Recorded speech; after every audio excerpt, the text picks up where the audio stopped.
The echoes of 95 in the yearn in 95. A profound silence settled over the maternity ward at St. Michael's Hospital in Boston. Inside a private room, a young woman named Sarah sat, utterly exhausted, yet a faint smile graced her lips. In her arms, swaddled in soft blankets, lay 5 newborns, her quintuplets, their tiny fists clenched and unclenched, their eyes squinting against the harsh fluorescent lights. A hushed tension, thick with fear, hung in the air among the nurses. Quintuplets were rare enough, but it wasn't just their number that made the room vibrate with unease, it was their color. Sarah's skin was fair, her natural hair a light blonde. Her boyfriend, James, was a respected real estate mogul from a prominent, wealthy family in Boston's affluent Beacon Hill. Yet, the 5 infants she had just delivered had an unmistakably darker complexion. The whispers from outside the delivery room grew louder, more insistent. "How is this possible?" James burst in, his face pale, but his eyes blazed with suspicion. He took one look at the babies, then at Sarah. "What is this?" His voice trembled. "Don't tell me they're mine." Sarah, still shaking from the birth, whispered, "They are yours, James, I swear." But he cut her off. "Don't lie to me. You've humiliated me. You've disgraced my family." He refused to hold the babies, or even look at them. Within hours, James had left the hospital, abandoning Sarah. Her reputation, her dreams, and her heart lay in pieces. From that day forward, Sarah carried the weight of raising the quintuplets on her own. In their small suburban town of Oakwood, the community was merciless. Strangers muttered insults in grocery store aisles. Former friends turned their backs. Landlords rejected her applications the moment they saw 5 brown-skinned toddlers clinging to a pale young woman. She must have cheated, people whispered. Sarah's family is one of the oldest in New England. Sarah never fought back. She simply worked harder. The days melted into years. She took on cleaning jobs, waited tables, anything that paid enough to buy diapers, formula, and, later, school supplies. She learned to mend and sew, turning hand-me-downs into new outfits. She walked them to school every morning, 5 small hands holding onto the hem of her worn red blouse. At parent-teacher meetings, she sat alone, while other parents offered her pitying glances. The children grew. David, the only boy, and his 4 sisters, Naomi, Grace, Lydia, and Ruth. Each was brilliant and unique. David loved to sketch, often imagining the buildings he would one day design. Naomi had a stubborn streak, always standing up for her siblings if anyone dared to mock them. Grace was a dreamer, constantly humming songs and writing little poems on scraps of paper. Lydia was practical and sharp, quick with numbers, and determined to run her own business one day. And Ruth, the youngest, was shy, often gripping Sarah's hand as if afraid the world might steal her away. But no matter how unique they were, society lumped them together. The black quintuplets with the white mother. Bullies taunted them. Neighbors gossiped. Once, when they were about 10, David asked Sarah why their father hated them. Sarah's heart broke. She knelt down, brushing a tear from his cheek, and whispered, "Because he didn't understand love the way we do. His failure isn't a reflection of who you are." As they reached their teens, the scrutiny grew sharper. Naomi, fiery and outspoken, clashed with authority figures. Grace found solace in music, often singing at school events, where her voice moved audiences to tears. Lydia excelled in math competitions and talked about one day opening her own tech firm. Ruth poured her emotions into painting, filling canvases with colors that spoke of her hidden pain. And David, the oldest, carried the invisible burden of being the man of the house. He grew resentful, demanding answers Sarah couldn't give. At night, Sarah would lie awake, replaying James's last words, "Don't lie to me." For 30 years, she had carried his accusation, the shame, and the responsibility. She never told her children the full story of that night. She only promised them one thing, that they were wanted, and that their lives mattered more than her own bruised pride. When the quintuplets turned 18, they threw Sarah a surprise birthday party. "For everything you gave up," David said in his speech, "today "It's about you, Mom."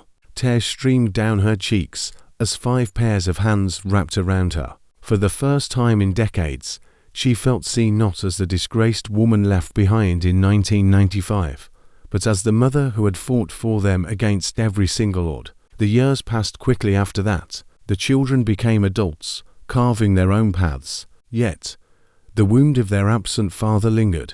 Though Sarah tried to bury the truth, she knew it was only a matter of time before it resurfaced. 30 years had passed since that night in 1995 when James had stormed out of the hospital.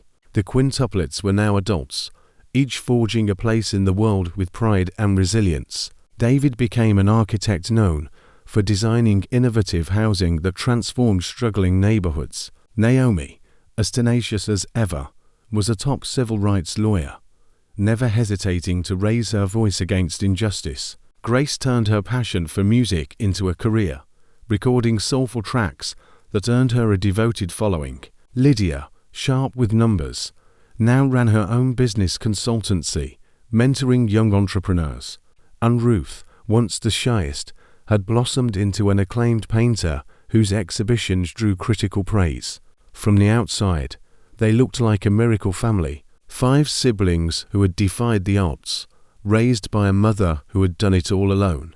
But beneath the surface, the scars lingered. No matter how far they had come, the whispers about their origins still followed them. Strangers stared, old classmates gossiped, and some in the community, who couldn't let go of decades-old assumptions, still mocked them. It all came to a head one evening when Grace was invited to perform at a cultural event in their hometown. The auditorium was packed with family, friends, and locals, including some who had watched Sarah raise her children with skepticism and cruelty. Grace went on stage, her voice trembling. She introduced her song. But before she could sing a note, a man's sneer rang out from the crowd. "Guess talent doesn't run in families if you don't even know who your father is." A ripple of laughter spread through a section of the audience. Grace froze, her eyes welling with tears. The years of ridicule, the years of whispers, the insults, they all came crashing back at the worst possible moment. Sarah, sitting in the front row, saw her daughter's composure falter. Her heart clenched. For decades, she had endured the whispers in silence, carrying the shame alone. But watching her grown child almost break before a laughing audience was the final straw. Standing up slowly at first, then with unwavering resolve, Sarah walked toward the stage. Grace stepped back as her mother ascended the steps, her red blouse glowing under the bright lights. The hall fell silent. Every eye turned to her. Sarah's voice trembled at first, but grew stronger with every word.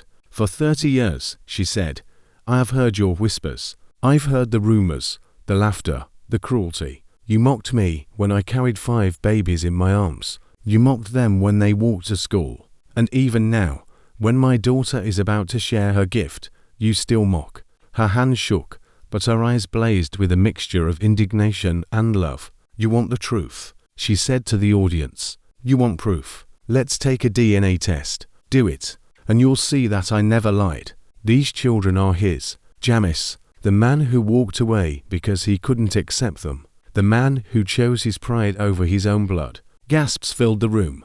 The whispers turned to stunned silence. Sarah's voice was raw with emotion, but she wouldn't stop. "For years, I carried the guilt you placed on me, but it was never mine to carry. You assumed I was a cheat. You assumed I was a liar.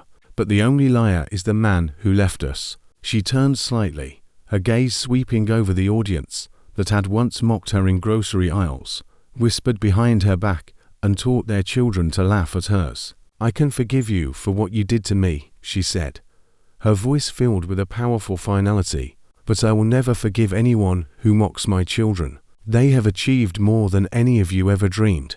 Unlike you, they carry no shame. The shame is yours." Her last words echoed through the hall. "You tried to break us, but we're still here, and we will not bow our heads again." For a long moment, the hall was silent. Then, slowly, people began to clap. The applause spread, rising until the room thundered with a standing ovation. Grace wiped her tears, lifted the microphone, and began to sing. Her voice trembled at first, but soon soared powerful and enduring. From the side of the stage, Sarah stood tall, her chest swelling with emotion. For the first time in 3 decades, the burden she had carried since 1995 had finally fallen from her shoulders. She had spoken the truth. She had defended her children. And she knew for a fact that no matter what happened next, the truth could no longer be mocked.